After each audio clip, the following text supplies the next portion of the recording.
What about your friends? Are they gonna stand their ground? Are they gonna let you down again? This is not how we get down during Black Women's That's Not Your Friend Month. All these diamonds on my body and they crystal clear. I make magic with these hundreds, watch them disappear. Big ol' raindrops up in my ear. If you gon' name drop, let's get it clear.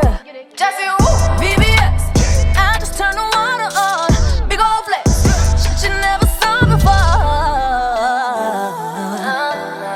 These niggas chasing me like waterfalls. Okay, now before I continue with this video, I want to give a quick shout out to today's sponsor, June's Journey. Do you got games on your phone? If you are a mystery girly like me, June's Journey is the perfect mobile game for you. Let me give you the rundown of what June's Journey is all about. When you play June's Journey, you play the role of a detective. The name of the detective is June Parker. She is a detective in the 1920s and she has a specific knack for getting clues together. If you are a mysteries lover like me, then this game is the #1 game for you. So basically, as June Parker, you have to go back to Orchid Island and figure out what happened to your sister Claire. Who killed her sister? How did her sister die? And who is responsible? Now, Orchid Island is where all the celebrities reside, okay? It's where the money resides, where celebrity resides, where the fancy cars reside, where June's friends reside. Not only are you there to solve a murder mystery to figure out what happened to June's sister Claire, but you also gonna be there, you know, to chit chat with the who's who's. You know, you're gonna get to decorate the island. You know, I mean, it's the 1920s, but you know, the Orchid Island mansions and them, they kind of give it 1905. So you're gonna go ahead and update the decor of the island while you're there. June is very well known on the island, so we're gonna go ahead and run into a lot of her friends, you know, her confidants, associates, and they run into issues themselves. So not only are you being there to solve the murder mystery behind June's sister, but you're also there to decorate, and you're also there to solve everybody else's problems. It's giving Iyanla Vanzant meets Rooms to Go. I want to thank June's Journey again for sponsoring this video. Discover June's Journey for free by clicking the link in my description box. You can play it on Android, iOS, and PC through Facebook Games. Thanks again, and I'll see you guys in Orchid Island. What's up, guys? It's your sister.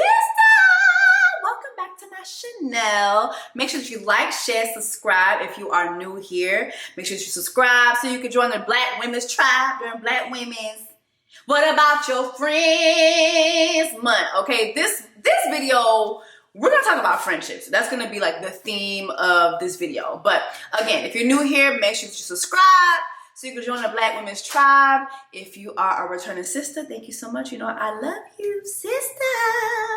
All right, before I get into all the things that we're gonna talk about, again, y'all, if you guys wanna join me in Cartagena, Colombia, please go to woocation.net. And make sure that you sign up so I can see y'all in Colombia in June. Okay, that's less than 2 months away. So again, if you want to join me, make sure that you go to woocation.net. All right, y'all. How are you guys doing? I hope that you guys are doing good. I hope that your week has been going good. You know, we are at the end of another week, so congratulations to us. We made it. Never would have made it. We made it. Okay. So let's talk about friends, all right? First and foremost, I want to address something. So, Real Housewives of Potomac, I wanted to start there, right? Nneka came to Dish Nation last week, and here's a little snippet of how her interview went. I have a lot of positive things going on. I'm really excited to share with everyone, so I really want you guys to stay tuned. Follow me, because I have some really big announcements coming up, and that's all I can say. Girl, you're not gonna tell us whether they fired you or not, because the street said you fired. Well, stay tuned. I have some really big announcements. We like Nneka, I have some announcements, so just stay tuned, you guys. Give me a chance. Give me a chance. You want me fired? Is that what it is? I don't want anything. It's just that's what they're saying. That's what I see being reported. So I wanted to know, like, if that's true, you know, or if you're moving on to another show. But you're saying for us to just stay tuned. Stay tuned. She said it 5 times. She ain't gonna tell us. Thank you, Brad. Stay tuned. Thank you, Brad. We're not gonna get the tea. You know, some people in the comments for Dish Nation were like, damn, like, it's obvious Jess didn't like Nneka. And it's like, I don't dislike the girl. My thing is this, right? Before she came to Dish Nation, the reports were all over the internet that she had been fired, allegedly. Allegedly. This is all alleged. Allegedly, she was fired during Black Women's What About Your Friends Month, okay? And so for me, I'm just like, okay, so why is she coming to Dish Nation if she's fired?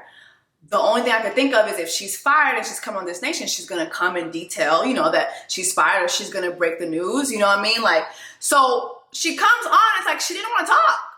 And my thing is like, don't come on a talk show if you're not gonna talk. Okay, don't come on a talk show if you're not going to talk. If you watch the full interview though, she did say that she filmed a lot of different things and a lot of things were not shown. And I can relate to that because I did one season of Love in hip hop, and I've said that. There have been other people who have gone on shows and said the same thing, right? You will shoot for like 9 months and they will pick and choose what they want to show to fit whatever narrative that they want to tell.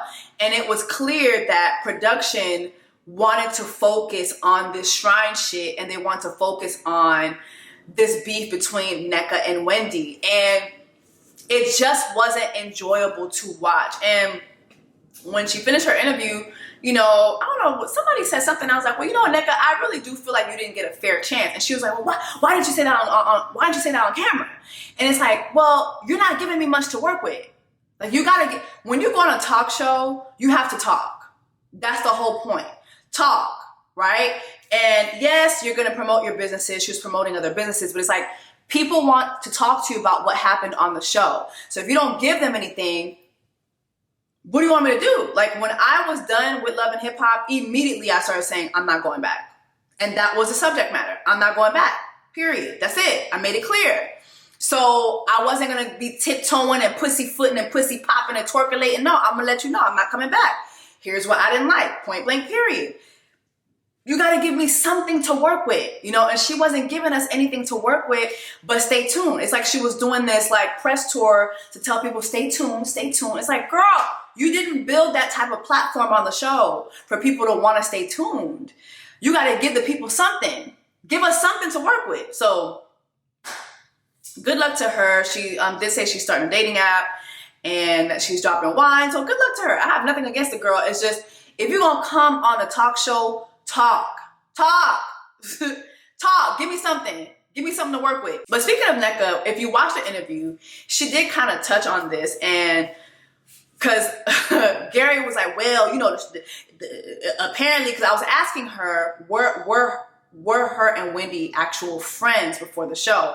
I don't think that made the edit for Dish Nation, because I was like pounding her with questions.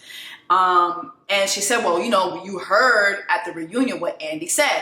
And I wanted to bring that up because I'm going to talk about this, and I'm going to go into Porsha and Falynn. Listen carefully or you just talk a lot? Oh, you're angry? You're not listening. Oh, why are you angry? You see, why you hostile towards me? I haven't been hostile towards you. You're lying all day. What are you talking about? That's how silly. You're lying. Okay. I met her at an event for Umuibo, the Fino concert. I met you in a private VIP, maybe less than 20 people, 10 people. Sometimes for us, if two people have met a few times, in our mind, it's like, oh, they know each other, they've been at events. And so all I was doing, I wasn't shading. All I was doing was responding saying, I don't know her. Okay. That's it. Had you been trying to connect with Wendy to get onto the show? Never a day in my life. My husband's cousin, Libet, she was aware that Married to Medicine first reached out to my husband, who then got in contact with me and wanted me on their show. She's like, oh my gosh, you're here in the DMV. I have another Nigerian Igbo sister. You guys have to meet. They weren't friends. They were not friends, right? And Wendy didn't know her.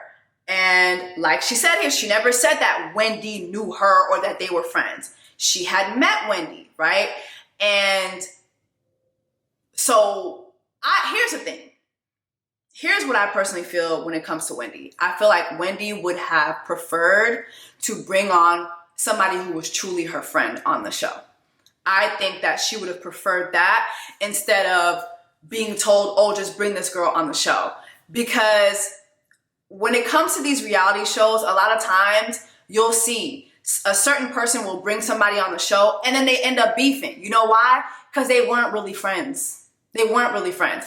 And then I stand by my initial thought, which I said in my last video where I was talking about Real Housewives of Potomac. I feel like the moment Wendy told them people they were not friends, production saw that as an opening for beef.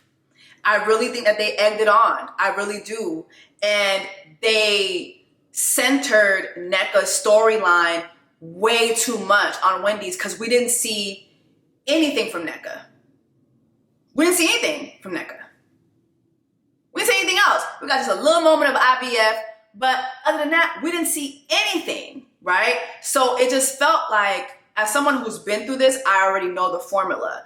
They wanted to focus on this drama, and the thing with the housewives, they don't give these new housewives a real fighting chance a lot of the times. Like, you really have to, you gotta sink or swim, and if you sink, they're not bringing you back. So, you know, even though Nneka is telling us to stay tuned, I don't think they're bringing her back. I don't think she made a big enough splash, and I do think that the shrine thing, just, it didn't leave a good taste in anybody's mouth. And even though she's the one who brought it to the table,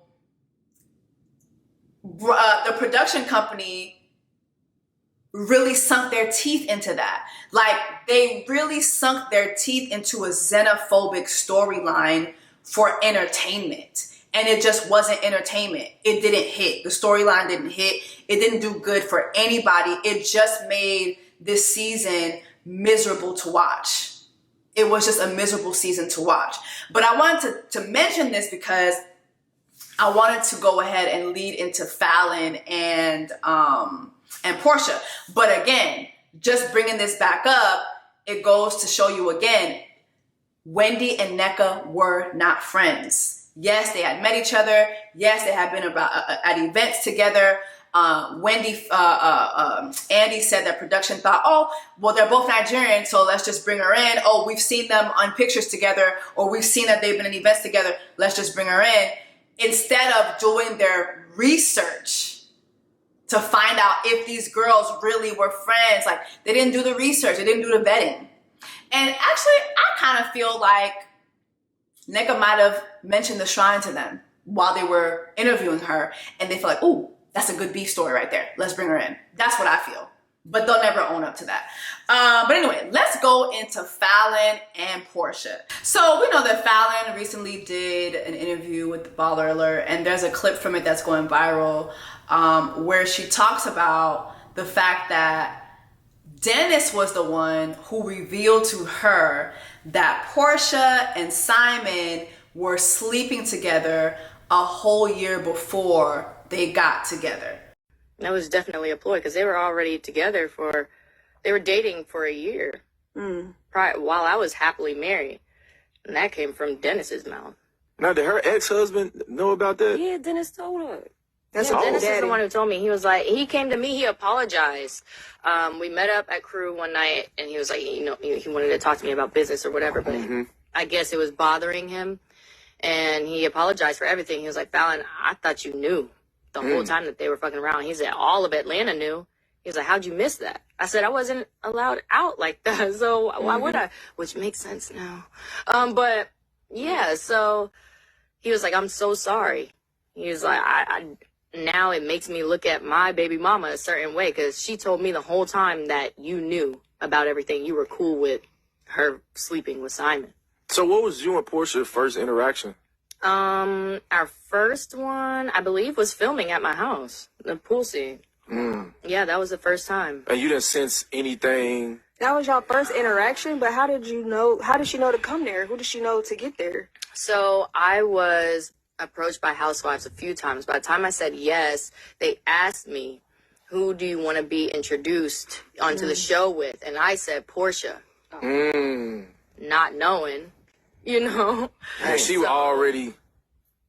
Was she already? Allegedly. Yeah. She was already, for a year. That's what Dennis said. During this time, when y'all did the pool scene, it was already going down. That's why when I was like, I went back and watched it, because everybody tags me in all the comments, and they're like, Valley, you need to rewatch it now that you know him. And I went and looked at it, and when I said, oh, yeah, we're about to do a ring upgrade, she was like, oh. I was like, I'm sitting there watching like, how is this? I was in shock. Dennis is messy as hell. Like, you don't have no hot dogs you supposed to be putting on the grill or some shit like that. Like, how the fuck are you finding so much time in between putting hot dogs on the grill for you to be this messy? Like, go make some hot dogs. Go fetch me a hot dog. What is going on? Like, when is he finding so much time to be like that messy? That's really messy to me. And then telling Falynn, oh, you know, it made me look at my baby mama way different. This is the same dude who was cheating on Porsha when she was pregnant.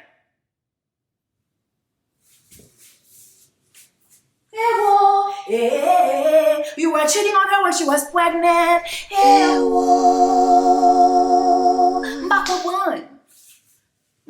How are you looking at your baby mama differently? You was cheating on the lady when she was with child. When she was with child, you were cheating on her. And now here you are doing business with the woman who was married to her now husband.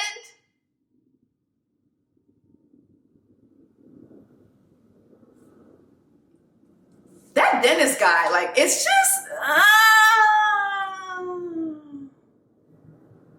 what did Porsha ever see in this man? And then, like, he's always in the comments on the blogs. Anytime, like, a Falynn or Simon, like, especially a Falynn video comes up or something with Porsha or Simon, like, he is in the comment section. Like, it's just giving. See, that's one thing I will say about my sister. Porsha is a lover girl. I'm going to need you to do more research. Do more research. And I can relate to that. Because, baby, one thing about me, I'm a lover girl, I'm a Cancer, and I'm Haitian. Baby, I fall in love in 7 business days or less. Okay? If he got good credit, he got good money, and he got his own place, baby, I'm falling in love in 5 business days. Matter of fact, take the business out. 5 days. I'm locked in, baby. I'm locked in. I'm locked in. The continents are meeting. I'm locked in. Mla. Mshita. I'm seated. I'm in love, baby. I'm in love. I'm in love. Okay? Love. Never knew what I was missing. I'm in love, baby. I found love. I found love.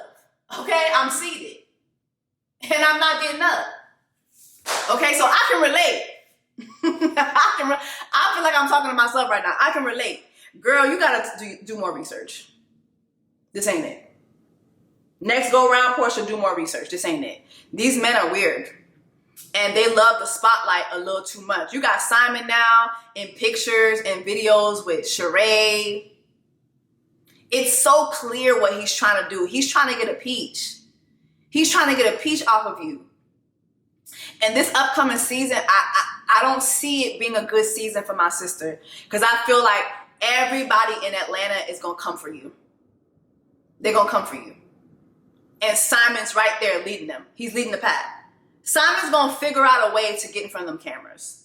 And especially when you got somebody like Sheree who Sheree don't ever have nothing going on. You got her and Martell. You got Martell in her comments right now. Mrs. Hope. The same motherfucker who embarrassed her last season. Because he's always looking for TV time. Sheree's desperate for a storyline. Now she's hanging around with Simon. It's just, This is not how we get down during Black Women's, that's not your friend month. That's not how we get down. What about your friends? Are they gonna stand their ground? Are they gonna let you down again? This ain't it. This is not it. So anyway, going back to that clip, Falynn said her first interaction with Porsha was when they filmed that damn pool scene. And if you've ever seen that pool scene, everything makes sense now. Hi! Your home is beautiful, guys. We may just have to renew our vows, ring upgrade. You know, love it. Everything makes sense now. Just the awkwardness, right? And I don't know, a part of me doesn't believe that they were together or they had been having sex around that time. I don't see Porsha doing that. But you do see the awkwardness now. And for me, the awkwardness is Simon. I feel like the moment Simon saw Porsha, he knew if shit don't go down with Falynn, I'm gonna sink my teeth into that girl because he wanted to be on camera. Some of y'all in the comments, oh, you always gonna support Porsha. You only saying that because you support Porsha. I'm telling you, Simon is very thirsty. That is a thirsty man. All his actions post this divorce is just giving, he wants to be on camera. He wants to be on camera. And I think Falynn was his ticket in. That didn't work out, so then he went for Porsha. He wants to be on camera. And the reason why he wants to be on camera, when you think about it now, this is a man who has been trying to get citizenship, right? He had one marriage that the government said was a sham, right? So being on camera, getting married on camera, being on a show with your wife, that is a for sure way to prove that you're really married. I think this whole thing was a scheme that Todd set up for Simon to come to Porsha with the bullshit. He was just wanting to be on camera. He used Falynn, it didn't work, so then he went to Porsha. And now he's using Sheree. And what, it's weird. It is so weird, but again, they were not friends. These girls were not friends.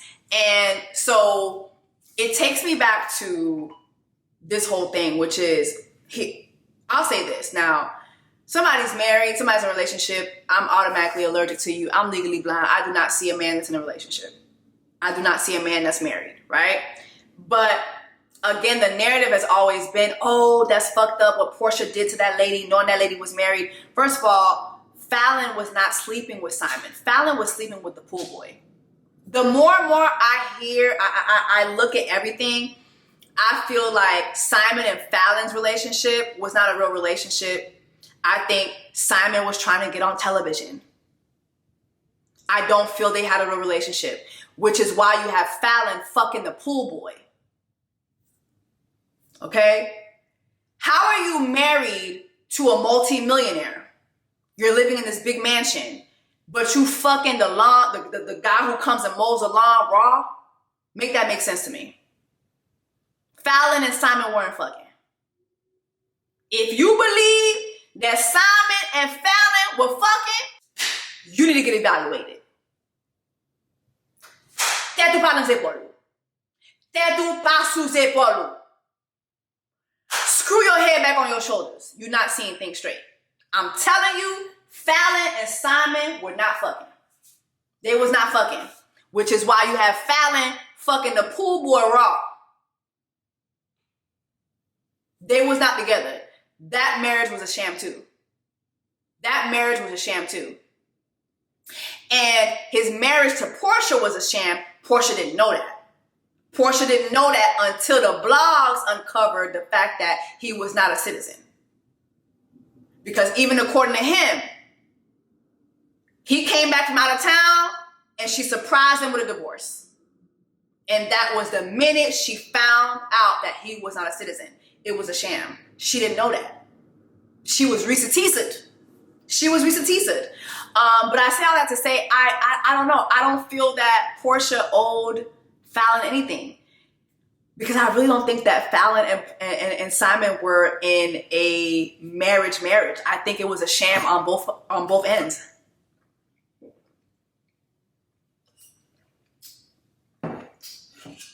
I think it was a sham on both ends. I do. I don't think that they were being sexual with each other. I don't think they were trying to procreate anything. That was a sham. It was a scheme that Todd set up for Simon to get on TV. My personal opinion. Let me know what you think. Okay, y'all, let's go on to the next friendship that I want to address. B. Simone and Megan Ashley. Now, I've never talked about them on my channel. I feel like I've watched maybe 2 episodes. I remember meeting Megan, I think probably 2 years ago. Target had an event here in Atlanta, and it was for, what's the lady? Tabitha Brown. She had like her line coming out, and they had a big like fashion show for her. It was really, really great. And I met her there. She was with B, and she was really, really nice. And I remember telling B, like, you've got a prize with her. Like, you've got a prize with her. And I always felt them together as podcasters, it was good. I always felt that as someone who's worked with B. Simone, and although we've been on Wild Out, like in Wild Out episodes together, we never became friends like that. Like, we never conversed with each other like that. I think just watching her from afar, I do think that she is someone who is an entertainer, okay? She's an entertainer. She's here to entertain. I always had the feeling that Megan was more into ministry. And when you watch them together, it would feel like there was this struggle. You have B, who's an entertainer, and you have Megan, who's really there to spread the gospel. And you see two people trying to meet in the middle. I know for sure that Megan and Ashley. Are you about to cry? Don't. I feel like I held mine in pretty well. Seeing you go through your darkest times and seeing you come out of that and still having so much faith, like, that is something I admire, and I strive to be like that every day. You pull me closer to God. Because of you, I have given my life to Christ numerous times, over and over, yearning for a relationship with him. I don't ever want you to doubt what God you already know. It's inside of you. And the confidence is going to come out of you this year, and you're never going to look back. You're never not going to have confidence. This is the year that you have it, and keep it. I just know for sure. I know for sure that God put you in my life to save me. B is an entertainer. B is an entrepreneur. B is a businesswoman. And again, Megan is there for ministry. And I think that must have been tough for them to find the balance in that, because now we have both of them going their separate ways. I watch Dear Wifey podcast all the time. I know Lateris, and I saw Megan's episode where she kind of talked about her friendship with B. Simone, and here's what she had to say. I would be remiss if I didn't ask you the elephant in the room, the question of what happened in that relationship and your friendship. To be honest, I just think that you grow, and I don't know if it's one specific thing. I think that you just grow and you realize, maybe this doesn't serve me anymore on both sides. And so, you just want the best for people, and then you just kind of move on for whatever God has for your life, and you bless, whatever they got going on. You just bless them and you move on. How did that feel though? Because it's painful. It sucks. It felt like a death. Oh, it is. It absolutely does. I mean, it still feels like a death. It sucks. It's not easy. Is there times where something happened, you want to pick up the phone and call your best friend, you be like, no, that don't. Mm-mm. You pass that stage? Yeah, no, there's none of that. But there is, it's grief, and there's stages that come in grief. There probably was a time where I wanted to do that. I'm not at that place right now, but it's grief. You go through it. You go through the stages of it. But I think more than my attention being on those things, my attention is on the Lord. My attention isn't on those things anymore, of how I feel, like making it all about me, how I feel, what this felt like, what they did to me. It's just like my focus is on the Lord. I feel like a week after that, you had B. Simone drop her trailer for her podcast that she came out with. Wait, what's going on with this? Sound, speed, camera speeding, action. Let's try this again. Okay, well, what happened with the other platform? It was not an impulsive decision. I hugged her. I said, I forgive you. Not that you need my forgiveness. The very next day, I see her. I'm like, oh my God. I saw a lot of the feedback for the trailer, and some people were saying that it was shady. Some people were saying that it was corny. And I've seen most of the people saying that it was genius as far as marketing is concerned. And to be honest, I agree with all that. I feel that it was shady. Let's just keep it 100. There was some shade thrown, but also it's a great marketing strategy, because when you look at someone like B. Simone, every venture that she's put out there, she's always done with somebody else, right? And unfortunately for her, partnerships have been to her detriment. We saw what happened with the book or the manifesting book, where, you know, literally it was literally a ripoff of somebody else's work. And, you know, the blame of that was placed on her partner at the time. I believe it was Miss Skittles.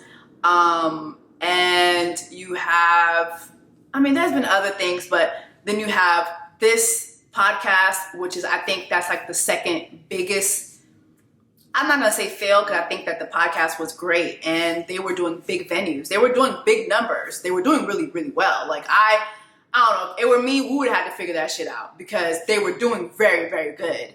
But again, I don't know the ins and outs of their relationship.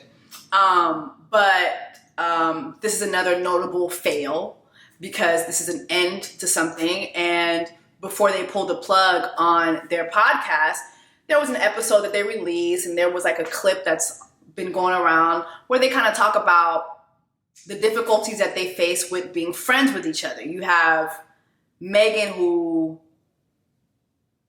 seems to be carrying stuff, and B is like a fixer. Do you know what I mean? That's how it feels sometimes. Yeah. And I try to avoid it, not getting on anyone, and then it does. Yeah. And it's not my intention. Yeah. You know? Yeah. I think the thing, like you said something the other day, and I'm like, and that's the whole thing I'm trying to avoid, is that the heaviness of who I am. I don't want anyone to feel that. Mm-hmm. And it makes me isolate myself. Mm-hmm. And then in isolating myself, it's inevitable that it's still heavy. Like I said, I'm trying to say a lot without going in detail of our text messages and stuff, because I don't think that's necessary or relevant to the public right now. But, you know, I'm solution based. Mm-hmm. And sometimes it's like, well, it's heavy, bitch. I could carry it.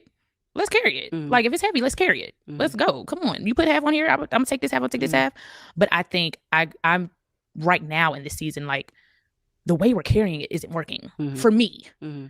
It's not working. So what is a different way to carry it? Mm-hmm. You might have to take it back for right now. Mm-hmm. I might have to go get my mind right and figure out a way to become stronger and come back and help you again. And if you're carrying it, we have to figure out a way to get it off of you, whether I'm helping you carry it or not. Mm-hmm. So now you have B, who released her new podcast and is doing really, really well. I think the other day I was looking at podcast charts and she was like in the top 20. So one thing about B, say what you want about her, I really think that whatever she touches turns into gold. She just needs to find what she's really passionate about. That's just my commentary as somebody watching her from afar. I think that she's good at many things, but I don't think she still knows what her passion is. Because one minute we see her singing, next minute we see her rapping, we see her acting, then we see her podcasting. And as someone who's multifaceted as well, I still feel like just watching her, I've seen somebody who's done a lot. Book, tour.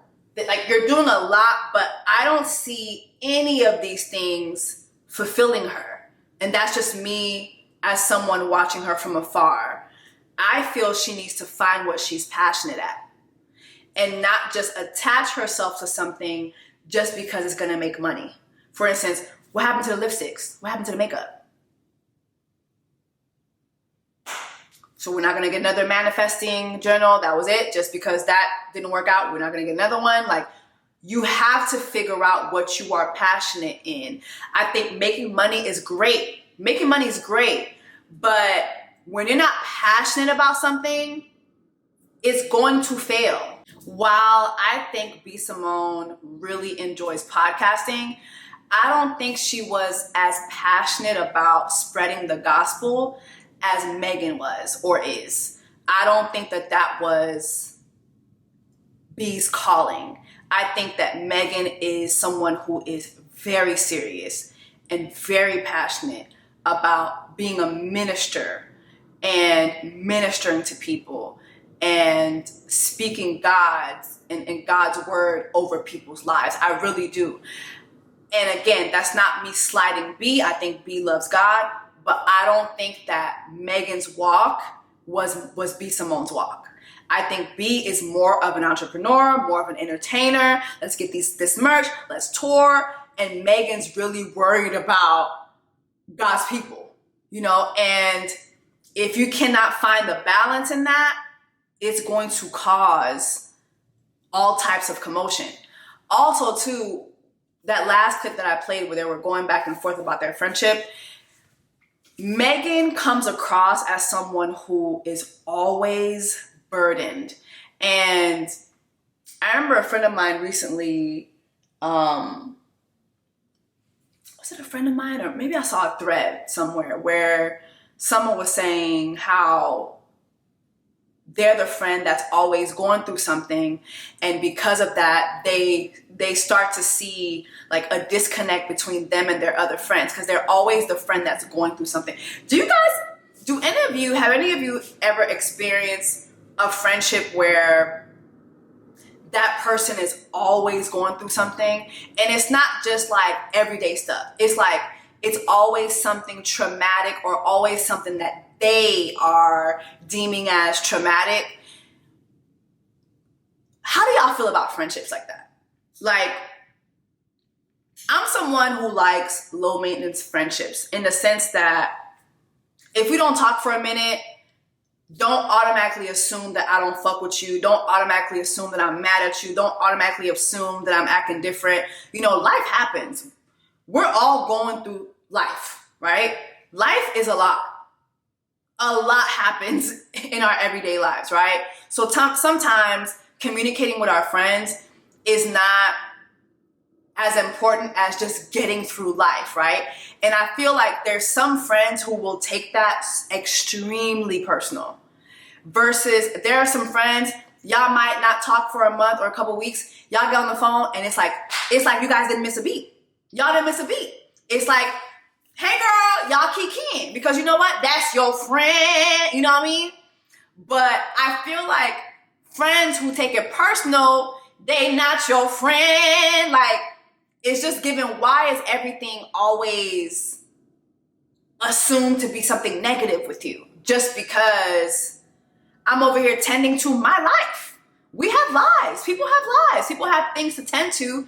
And so sometimes it might take them away from their attention span when it comes to you. It doesn't mean that you're not friends, right? Megan kind of comes across like that. Someone who's always burdened, you know, always going through something traumatic, whether it be losing someone, whether it be a divorce, whether it be something economic. She comes across as someone who's always going through something traumatic, right? Then you have Simone, who comes off as somebody who is very disconnected from deep feelings. Very much like, okay, we still got a show to do. Okay, we still got to get on the road. Okay, we still got to record this podcast. Okay, we still got to film this content. And I find that sometimes people like that can be a little off-putting as well because it's like, damn, girl, like, it's okay to take the time to feel something. It's okay to take the time to pause and process things. It's okay. It's okay. And sometimes people like that are just avoidant because they don't want to feel things. Maybe they've experienced traumatic things before and they don't want to experience that anymore. And they just want to go on. And you know what I mean? Like maybe they'll use their money to mask what they're really going through. They'll use the work to help mask what they're really feeling inside. And I feel that Simone is somebody that comes across that way. And so when you have these two personalities, if you can't find the balance between the two, this is what happens. Also, I want to say this. Doing business with your friends is not a good idea. Especially if you don't have a middleman. If you have a middleman, and when I say middleman, like whether it be a manager, whether it be a point person, whether it be an attorney, whether it be a liaison, somebody who is delegating to the both of you, it's not a good idea. Because depending on who has the most money or who has the most notoriety, the delegating of things is going to be imbalanced. And when I look at B and Megan, it's very clear that the power lied in B Simone's court and not Megan's. I believe Megan was her assistant for years. They've been best friends for years, but Megan started out as her assistant, okay? So to go from my assistant to now my partner, I wonder if the partnership was 50-50. Something tells me it wasn't, because you're not about to tell me that Megan is bringing what B. Simone is bringing financially. You're not about to tell me that Megan is bringing what B. Simone is bringing as far as an audience, as far as numbers, as far as notoriety, as far as clout. There is an imbalance there. Okay? And when there's an imbalance there, that can cause some rifting. That can cause some commotion. That can cause folks to feel like, well, damn, so I don't matter as much as you matter? Damn, because I don't got this, or what you mean? I'm paying for this, so just do this. You know what I mean? Like, them power dynamics, they don't be working. They don't be working. That can cause a lot of commotion in your friendship. And as someone who, I had a friendship fallout this year with someone who we started off as friends, and I started paying her to do things for me, but then she became like a day-to-day person for me. Like, I literally, the business that I would get, I would then hire her to kind of be my liaison, and I would pay her 10% of whatever I was getting. Which is a lot, because I'm paying you like you're my manager, when literally I'm just bringing you relationships that I've already formed. All you gotta do is just delegate whatever they're already telling me to do, right? And I think that sometimes you have an idea in your mind as to how these things should go, and a lot of times that's just not how it goes. Like one thing I felt with her was, I felt that she started really like being a little too controlling. Like, well, not a little, just way too controlling. Way too controlling. And I remember even one time talking to someone at a magazine, a big magazine, and they told me, oh, so-and-so told me that she's your manager. And I was like, what? Manager where? You know what I'm saying? And the dynamics. And then, to be honest, I'm a very passive-aggressive person. And when I feel like you're not listening, when I feel like you're not listening to me, or when I feel like you're being controlling to me, I have my ways of being very passive-aggressive. And there were just some things that happened that it was just like, yeah, no. There were just things that she would say that would get back to me, and it was like, And instead of me nipping things in the bud immediately, I think I let a lot of things fester. But I would speak up, but I felt like she wouldn't listen because she was controlling. In her mind, it was like, well, I'm telling you what to do. I know better. I know how this goes. And it's like, no, this is my business. I'm telling you how to run this. You know what I mean? And so it just, sometimes these things don't work. And I really think that when you look at B. Simone and Megan Ashley, it's one of those examples where, you know what, doing business with your friends might not always be a good idea. I feel like if you have a liaison in between y'all, I think that it works. Like, two friends that I know that do really, really well, Drea and Lex from Poor Minds, right? They do very, very well. They did very, very well on their own. But now when you have them at 85 South, you have 85 South who is leading both, right? So it's like, it's not one person telling the other person or one person guiding the other person. It is, you have an entity and we're both working with this entity, and they're the overseer. And so while we are partners, we have point people. So everything is not on us. We're not burdened with all these different tasks, and I'm not feeling like I got more tasks than you or you got more tasks than me. It's an equal burden for everybody, right? And so I feel like when you're friends and you're doing something together and you have a point person, you have a middle person, you have a middle entity, it works better. Okay, I hope I explained that well. But anyway, I do feel like that's a prime example of a friendship that ended because they did business together. Let me know what you guys think. Let me know what you guys think about my B. Simone and Megan Ashley breakdown. Let's get into this social scandal. I haven't done a social scandal in a minute, but I came across this video of a young lady who realized that her bestie was not her bestie at her bestie's wedding that she was a bridesmaid at. I can't be a bridesmaid anymore because my track record shows that when I'm a bridesmaid, I'm no longer going to be friends with that person anymore, period. And I don't know what it is about it, but I have the craziest story. And this is why these relationships have fallen apart. So I grew up with this girl, 20-year friendship. She gets married. I'm a bridesmaid. And her family is YT.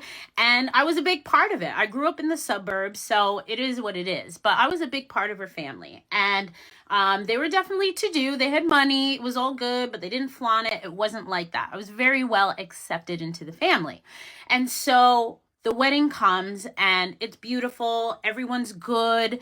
And her family is known for boating and yachting. And so for their tables, what they did was they did a very unique idea. And instead of having numbers, they had names of boats. And I don't know if you have an idea of where this is going, but it's going there. And so she had boat names for each table. And there was maybe like 12 tables. That's it. And when I got to my table, which was clearly the misfit table, like there was family, there was friends, and then there's this misfit table of like couple bridesmaids, couple of, just not thought about peeps. And when I looked at the name of the table, I was so pissed.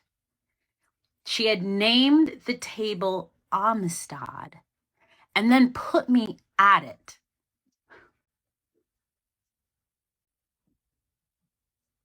Are you kidding me? Are you kidding me? And like the photographer came over and was just like with his camera, and I was just looking at him like, I was like, don't take my picture. Don't take my picture in front of this monstrosity, please. And everybody was like, oh my God, and I can't believe that. And so I played it cool for the rest of the wedding. Me, my energy, I'm not about to ruin someone else's wedding, the day that they're going to remember for the rest of their lives, for a possible misunderstanding. You know what I mean? This is 20-year friendship. And so I was like, let's just get through this night, Ange. Let's just get through this night. And so then time went on, and I'm like, so you didn't see anything wrong with that? And she was just like, no. And I looked up all these different boats. Do you know how many famous boats there are? There's plenty to choose from. But here in Connecticut, we have the replica of the Amistad on the ports of New Haven County. And so she was just like, oh, it's just such a, special boat. She's like, it's just such an iconic boat. I'm like, oh my God. I'm like, how many people did this go through before this was like decided upon? Like nobody questioned that. Nobody questioned putting the only Black woman at the Amistad table. So you're telling me that's crazy. And so she's just like, oh, well, I picked the names and Sean just put the people there. And I'm like, okay. And she never apologized. She said nothing about it. It was done. And none of my friends stood up for me. Big surprise, but none of my friends stood up for me. Nothing. But they all thought it was wrong. Everybody knew it was wrong. And so here I am by myself having to fight the system and being the angry Black woman, really tough. So after 20 years, sometimes you got to let go. That was the straw. That was the boundary for me. If you can't even like acknowledge the fact that this was inappropriate, then we ain't it. You and I, we ain't it. Imagine being a black woman whose white best friend of 20 years waits until the biggest day of her life, her wedding day, at which you're her bridesmaid. She chooses that day to call you a raggedy, enslaved nigger. Hey, I'd have to fuck her up. Hey, oh. Yeah, muerta bimen. Hey, oh. I'm sorry. I'd have to put the pause on her. I would have to put the pause on her. M'ta bimen. M'ta bimen. Sepiem. Sepiem. Bon. Ambulant. They would have to call the ambulance. C'est ambulance qui t'a pour venir. Pour docteur venir retirer PM. No gauche fia. For you to wait 20 years, mind you, like she said, white family, well-to-do, they got money, they didn't flaunt it. Heavy on well-to-do, they got money, they didn't flaunt it, but they got money, they're well-to-do. And I'm doing heavy on well-to-do because them people knew better. Them people knew better. And I saw people in the comments talking about, oh, well, amistad in Spanish means friendship. Bitch, miss me with that shit. Miss me with that shit. They are in Connecticut. Everybody down in Connecticut know what the fuck the amistad is. First of all, we all know what the amistad is, okay? We all know we all seen the damn movie. We all seen the damn movie. We know what the fuck we talking about when we talking about amistad. Don't fucking play in my face. I've been your friend for 20 years.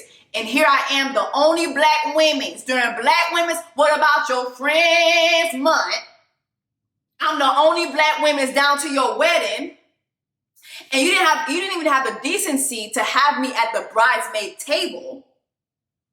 How are you well-to-do, but you didn't have a clearly a bridesmaid table? You just sprinkled a couple bridesmaids. Apparently, maybe those were just the bridesmaids she didn't give a fuck about. But you put me at the slavery table. The slavery table.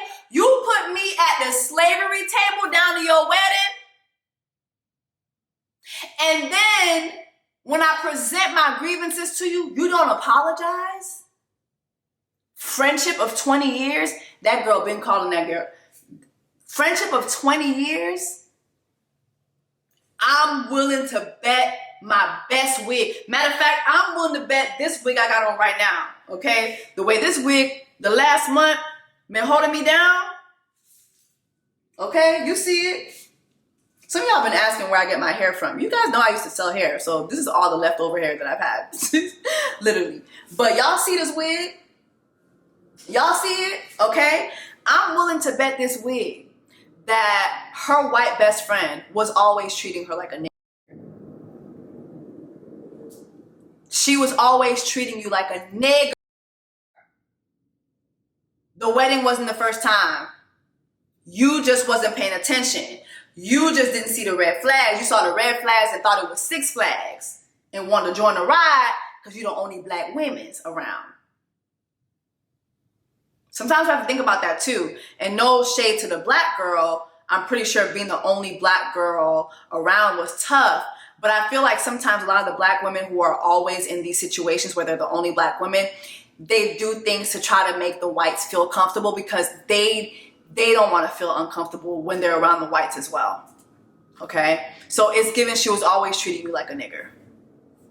You were always a nigger to her. This ain't nothing new.